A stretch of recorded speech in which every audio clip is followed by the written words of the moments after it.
नमस्कार दोस्तों। आज की हमारी कहानी का नाम है चिता।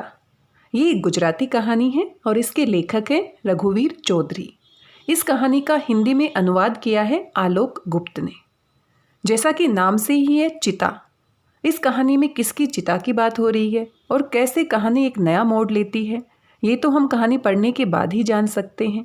लेकिन यहाँ पर अगर कहानी में हम प्रवेश करना चाहते हैं तो थोड़ा सा जानना आवश्यक है कि यहाँ एक पति है जो अपनी गलती की वजह से अपनी पत्नी की मृत्यु का कारण बनता है और आगे कहानी क्या नया मोड़ लेती है। आइए कहानी को पढ़ते हैं। कहानी की शुरुआत इन पंक्तियों से होती है। आग राख में छिप गई है, राख की ऊपरी परत ठंडी हो जाए, ऐसी कलित ठंडी से मध्य रात्रि ठिठुर गई है। जीवन घुटनों पर सिर टिकाए बैठा है। तो यहाँ पर जो मुख्य पात्र है उसका नाम है जीवन। उल्लू की आवाज़ द्वारा खेत का पश्चिमी छोर जीवन की पलकों का स्पर्श करने लगा।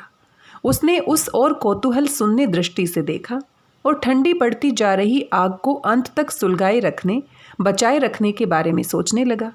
उसने लंबी फूंक मारी और चिंगारियाँ उड़ने लगीं। चिंगारियाँ उड़ती हैं, ऐसे समय जीवन विचारों में डूब जाता है। आज एक युवा स्त्री मर गई। शमशान अभी तक सुलग रहा था। आधा घंटे पहले जीवन फिर से देख आया है। सारी लकड़ियां सुलग चुकी थी। कुछ भी ठक करने की जरूरत नहीं रह गई थी। बड़े लक्कड़ों में से अंगारे निकल निकल कर अलग हो रहे थे। अंगारों के बीच की खाली जगह सुलग रही थी। शमशान गर्म हो उठा था, लेकिन अब धीरे धीरे राख जमती जाएगी और सुबह तक तो सिर्फ नीचे की जमीन गर्म होगी। शायद कुछ बड़े अंगारे कोयले बनकर बचे रहेंगे। उनके बीच कुछ अस्थि अवशेष होंगे, कुछ ढके हुए, कुछ बाहर दिखाई देते हुए। 2-3 दिनों तक जीवन की नज़र अनायास उस फैलती हुई राख पर और फिर उसमें से बनाए हुए ढेर की ओर जाएगी। फिर वह ढेर भी चारों ओर फैल जाएगा और अंततः मरने वाले की कोई ऐसी निशानी नहीं रहेगी कि उसे पहले के अन्य लोगों से अलग करके पहचाना जा सके। अनेकों के अविभक्त अवशेषों के साथ ये अवशेष भी मिल जाएंगे। जीवन ये सब देखता रहेगा और सोचता रहेगा। जीवन का खेत बड़ा है, शमशान से बहुत बड़ा। शमशान तो होगा मुश्किल से 20 बीघे में। उसमें भी उत्तर की ओर बबूल की घनी झाड़ियां हैं, पूर्व की ओर पोखर है और दक्षिण की ओर जीवन का खेत। यानी कि जीवन जो पात्र है, मुख्य पात्र है, उसका जो खेत है वो शमशान के बिल्कुल पास है। और शमशान के बिल्कुल पास होने की वजह से वहाँ पर जो भी अंतिम संस्कार किया जाता है उसको वो अपने खेत से देखता रहता है। शमशान का ये दक्षिणी छोर जीवन के खेत को बीच में से छेदता है, मानो एक लंबे चौड़े चतुर्भुज को एक त्रिकोण भेद रहा हो।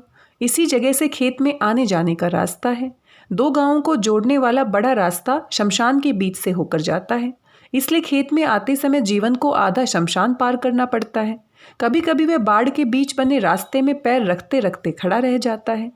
पीठ घुमाए बिना ही वह पीछे देखता है। उसकी नज़र शमशान पार करके दूसरे छोर तक पहुंच जाना चाहती है। एक रात उसने सपने में देखा था कि उस छोर पर पीपल और जामुन के पेड़ों का एक झुरमुट है। पेड़ हिल नहीं रहे हैं। हवा पुराने तने के पास से गुजर जाती है और बीच के गहरे पोखर में गोल गोल घूमती फिरती है। उस पोखर के पश्चिमी किनारे पर खड़े पीपल को बीच से काट डाला गया है और कटे हुए तने के टुकड़े पोखर के बीच में छितरे पड़े हैं। उनके ऊपर एक छत विहीन झोपड़ी है। जीवन ने उसमें एकदम अकेले पड़े एक बच्चे को देखा। सुनहरे बाल उसकी आंखों पर ढके हुए थे और गालों पर बहे हुए आंसुओं की धाराएं सूख गई थी। बच्चा दाहिने हाथ की छोटी उंगली पकड़े बैठा था। ऊपर देखता ही नहीं था वह। जीवन क्या करे? आवाज़ देकर उसे बुलाने की इच्छा हुई पर हिम्मत नहीं पड़ी। वह सपना ही था, लेकिन जीवन की नज़र सपने में देखी हुई जगह को अब भी खोजती है। आखिर वह मन को समझा लेता है और खेत में चला जाता है। हाँ, उसका खेत शमशान से बहुत बड़ा है। खेत से आमदनी भी अच्छी हो जाती है, लेकिन उसकी पोशाक और घुमंतुओं का सा रहन सहन देखकर ऐसा लगता नहीं। कितनी ही जमीन अनबोई पड़ी रहती है और वह उसे देखने भी नहीं जाता। फिर भी हकीकत यह है कि उसकी खेती की पैदावार अच्छी है। जीवन की बेटी का नाम है रई। 5 वर्ष की है और बहुत सुंदर है। इतनी सुंदर कि हेती की याद आ जाए। हेती यहाँ पर जीवन की पत्नी है और उसकी पुत्री जो है, बेटी जो है, रई है, जो 5 वर्ष की है। विवाह हुए 7 वर्ष हो गए। 5 वर्षों से जीवन अपने हाथों रोटी बनाता है। रई कब बड़ी होगी और कब ये बोझ उठाएगी, और बड़ी होकर रई बाप के घर रहेगी भी कितने दिन। लोग कहते हैं कि जीवन ये सब नहीं सोचता। गांव के लोग कहते हैं कि जीवन का दिमाग फिर गया है, क्योंकि वे बड़े अस्त व्यस्त ढंग से जीता है। जीता भी क्या है, बस यूं ही रहता है। ऊपर से जो कुछ दिखाई देता है उसे देखकर एक के बाद एक बहुत से लोग यही समझाने लगते हैं। कहाँ आज का फटेहाल जीवन और कहाँ आज से 4-5 साल पहले का तांबे की चमचमाती मूर्ति जैसा जीवन। कुछ लोग इसका रहस्य भी समझ गए हैं और उनका विरोध नहीं करते, जो समझते हैं कि जीवन का दिमाग फिर गया है। जीवन स्वयं भी इस बात का विरोध नहीं करता, क्योंकि उसे मालूम है कि उसे क्या हुआ है। पिछली गर्मियों में बहुत दिनों के बाद लोगों को जीवन की भारी, बुलंद और कर्कश आवाज़ें सुनने को मिली थी। वैसे वह आवाज़ कहीं कहीं से कमज़ोर हो गई थी। उसमें परिचय तो था, परंतु सघनता नहीं थी। इसलिए उसकी आवाज़ को बुलंद कहना अतिशयोक्तिपूर्ण लगता है। लेकिन कुल मिलाकर यही तो कहना है कि ये आवाज़ वही है जो पहले बुलंद हुआ करती थी। रास रमते गरबी का अंतरा उठाती हुई जो आवाज़ सारे चौगान में और मंदिर के शिखर तक छा जाती थी, वह आवाज़ एकदम धुंधली भला कैसे हो सकती है। इसलिए तो उसकी आवाज़ को सुनकर सब चौंक उठे थे। सारे गांव को उल्टा सीधा कहने वाले पंच उस दिन मीठी सलाह देने गए थे, फिर भी वे जीवन से आंखें नहीं मिला पा रहे थे। उसने सबको खरी खरी सुना दी। क्या बात लेकर आए हैं, क्या समझते हैं सब लोग मुझे। और सब लोग नीचा मुंह करके चले गए थे। जीवन अपने घर की दहलीज पर अकेला खड़ा रह गया था। अपने घर से किसी को चले जाने के लिए कहने की घटना उसके जीवन में पहली बार घटी थी। पहले तो उसका घर अतिथियों के स्वागत के लिए प्रसिद्ध था। वह अलाव के पास से उठ खड़ा हुआ, चरनी में से सूखी कड़वी लेने चला गया, जेठ भर कर उठा लाया। अलाव भभकने लगा। आग की लपटें आंखों की भवों की ऊंचाई तक पहुंच रही थी, लेकिन इन लपटों में भी गर्मी क्यों नहीं है। उसे लगा शायद बर्फ पड़ने वाली है। जरा देर भी हाथ अलाव से दूर रह जाता तो उसे लगता कि उंगलियों के पोर जल रहे हैं। ये बर्फ पड़ने की निशानी है। फिर सोने के लिए रात नहीं बचेगी, इसलिए वह आलस छोड़कर उठ खड़ा हुआ। वह सोने के लिए चल पड़ा। बैलों ने उसे देखकर घंटियां बजाई। ज्वार की 2 पूले तोड़कर उसने चरनी में डाले और मचान पर चढ़ गया। पिछोरे को सिर से पांव तक ओढ़ लिया, ऊपर से गुदड़ी ओढ़ ली। तंबाकू खत्म हो चुकी थी, इसलिए उसने चिलम पीने की इच्छा छोड़ दी। उसने एक बार मुंह उघाड़ कर देखा। चंद्रमा पश्चिम की ओर झुका हुआ है। आज पूस की एकादशी है और वह थी पूस की द्वादशी। नींद न आने के कारण वह करवटें बदलता रहा। उसे लगा कि आज नींद नहीं आएगी। उठकर बैठ गया, लेकिन समझ में नहीं आया कि क्या करे, तो फिर लेट गया। सिर को अच्छी तरह ढककर सोने की कोशिश करने लगा। थोड़ा समय तेजी से बीत गया। धीरे धीरे जीवन को अपने पूरे शरीर पर एक बोझ सा महसूस होने लगा। वह परिस्थिति को समझने की कोशिश करने लगा। उसमें सफल नहीं हुआ तो और ज़्यादा अकुला उठा। दाहिनी ओर चांदी की चूड़ी खनकने लगी। उसके कानों के पर्दे थरथराने लगे। बाएं कान को एक पैनी आवाज़ कुतरने लगी। थोड़ी देर बाद एक तीसरी आवाज़ उभरी, गले में पहने हुए आभूषणों की सी आवाज़। तीनों आवाज़ें मिलकर एक हो गई तो एक हाथ जीवन की छाती पर आ पड़ा। वह हाथ आक्रामक नहीं, गले के हार की तरह आकर्षक था। जीवन ने सोचा, कहीं संकोच के कारण तो ये हाथ जड़ नहीं हो गया है, और उस हाथ को कुशलतापूर्वक उसने दबा दिया। करवट बदलकर उस हाथ का अनुसरण करना चाहती देह को उसने काबू में कर लिया। मचान भार से टूटा नहीं, रहस्य खुल गया। दूसरे हाथ में गंडासा देखकर उसे कोई संदेह नहीं रहा। जीवन ने उसके हाथ से गंडासा छुड़ाकर जोर से फेंक दिया। गंडासा ऊपर उछला, फिर पास ही नीचे गिर पड़ा। उसकी धार ठंडी जमीन में खुप गई। लोगों की बात सच ही थी। कौन सी बात? कि तू भूत बन गई है। तुम सचमुच ऐसा मानते हो? मैं भला भूत कैसे बन सकती हूँ? हाँ, बन सकती है। मरने वाले की वेदना इसी तरह छाया बनकर भटकती रहती है। नहीं नहीं, ये तुम्हारा वहम है। भूत नहीं बनी हूँ, कुछ नहीं बनी हूँ। देख, यूँ बकवास मत कर, नहीं तो भींच डालूंगा। अब बोल। ओहो, तुम तो पूरे कसाई हो। कसाई? तू भी ऐसा ही समझती है हेती? सारा गांव भले ही कहे, पर तू भी यही कहेगी। मुझे क्या पता था कि गंडासे की जरा सी चोट तुझे खा जाएगी और मैं बेसहारा हो जाऊंगा।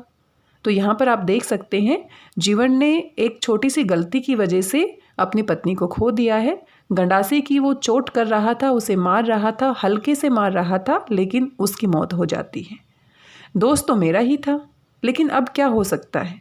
गुस्से ही गुस्से में मैंने दूध शक्कर पी लिया था और तुम बात छिपाए पड़ी रही थी। इसमें तुम्हारा कोई दोष नहीं, लेकिन सारा गांव मुझे हत्यारा कहता है। गलत बात है। लोग तो सब कुछ भूल गए होंगे। कितने साल हो गए? नहीं, कल रई पूछ रही थी। क्या? कि लोग कहते हैं मैंने हेती को मार डाला है। तुमने क्या जवाब दिया? मैंने कहा, सच्ची बात है बेटा, मैंने ही तेरी माँ को मार डाला था। ऐसा मत कहो। हाय राम, मैं अब कैसे वापस आऊँ? कैसे अब पहले की तरह रई को अपने पास बुलाऊं?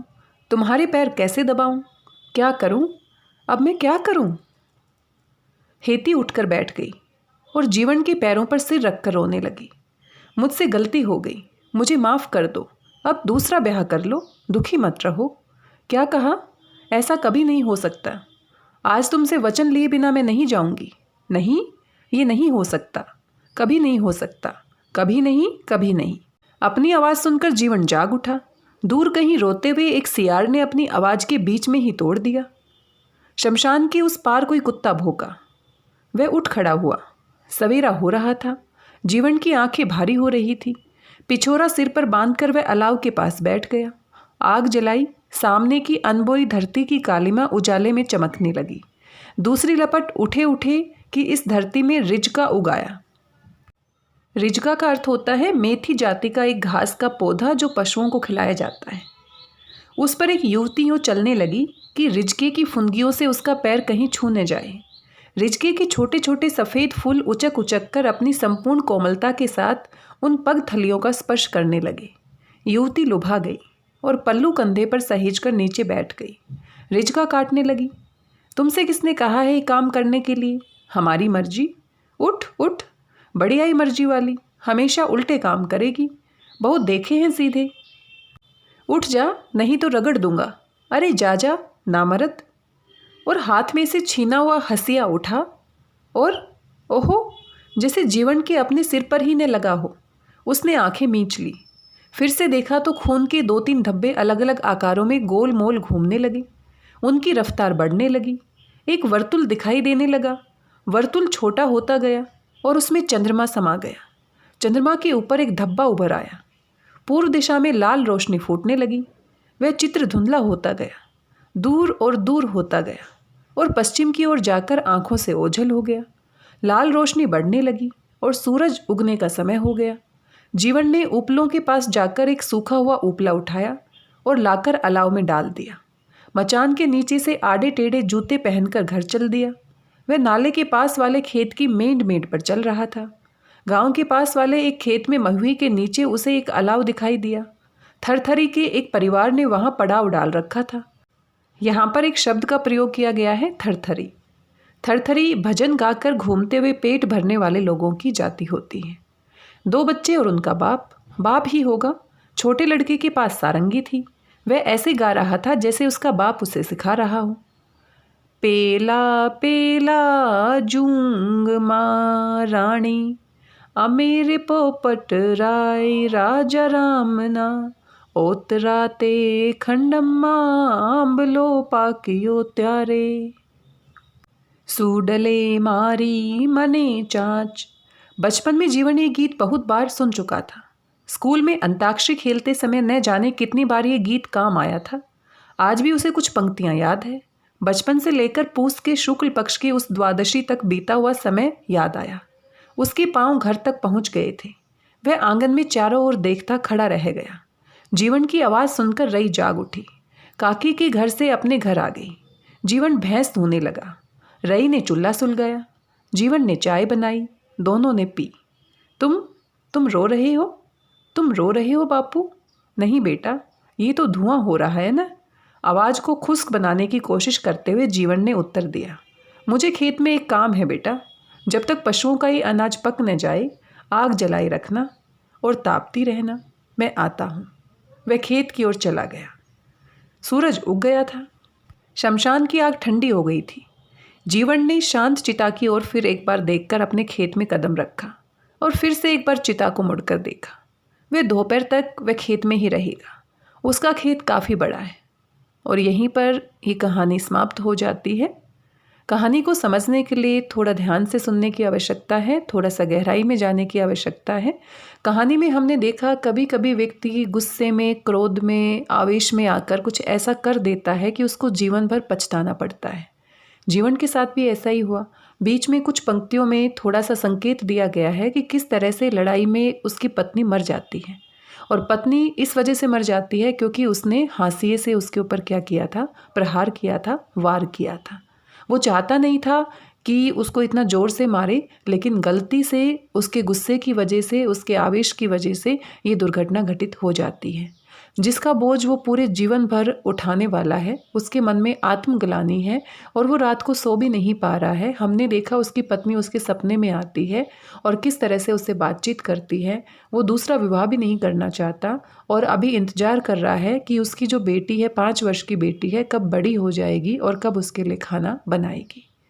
तो यही जो कहानी का सार है, हम कह सकते हैं कि हमें जब भी गुस्सा आता है तो गुस्से में अपने आप को नियंत्रित करना बहुत आवश्यक होता है।